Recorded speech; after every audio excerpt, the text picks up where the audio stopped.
Hi hello नमस्कार, मी महिमा तुमच्या सगळ्यांचं स्वागत करते आपल्या एका नवीन ब्लॉगमध्ये। तर आज आम्हाला बाहेर जायचं होतं यशवाडी इथे। तर त्यासाठी यशराज लवकर शाळेतून आला, त्याला माहीत नव्हतं जायचं म्हणून। नंतर मी त्याला सांगितलं तर तो खूप खुश झाला, हसत होता। तर इथे मी निघालेली आहे आता, खूप उशीर झाला, जवळपास दुपारचे 2:30 ते 2:45 वाजलेले आहेत। तर भेटूयात नंतर। तर इथे बघा, इथे आहे अंधारवड मारुती। तर हा पण खूप छान मंदिर आहे इथलं पण, अंधारवड मारुतीचं। तर आता आम्ही आलेलो आहोत मानवत रोडला। तर तुम्हाला मी इथं दाखवते, रेल्वे इथूनच जाते। हे लोकेशन मानवत रोडचं आहे। हे बघा, तुम्हाला खाली पटरी दिसते, इथून मानवत रोड आहे खाली। हे बघा इथे दिसत आहे ते मानवत रोडच आहे हे। तर आता आम्ही पोहोचलेलो आहोत परभणी जिल्ह्यातील मानवत तालुक्यातील यशवाडी येथे। जर हा व्हिडिओ कोणी परभणी जिल्ह्यातून बघत असेल किंवा मानवत तालुक्यातून बघत असेल तर त्यांना हे देवस्थान माहीत असेल।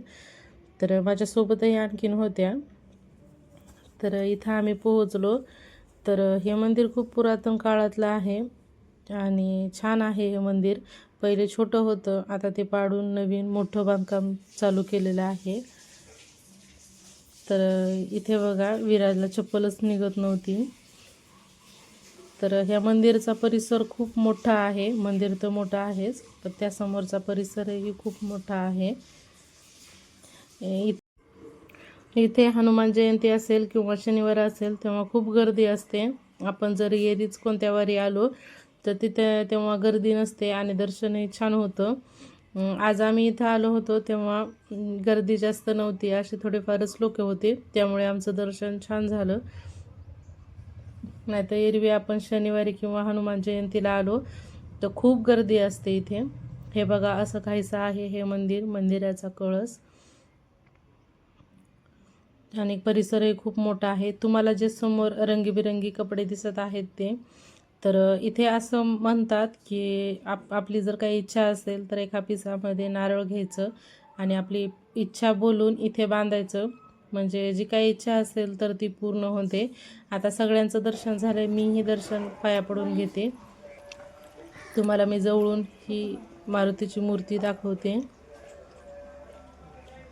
तर इथे बघा, अशी आहे ही मारुतीची मूर्ती। आज जास्त गर्दा नव्हता त्यामुळे तुम्हाला इथे व्यवस्थित मूर्ती दिसते। हे बघा,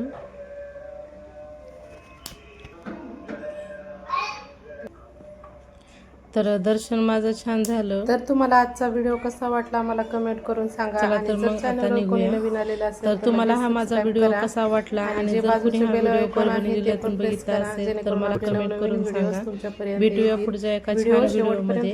व्हिडिओ शेवटपर्यंत पाहिल्याबद्दल धन्यवाद।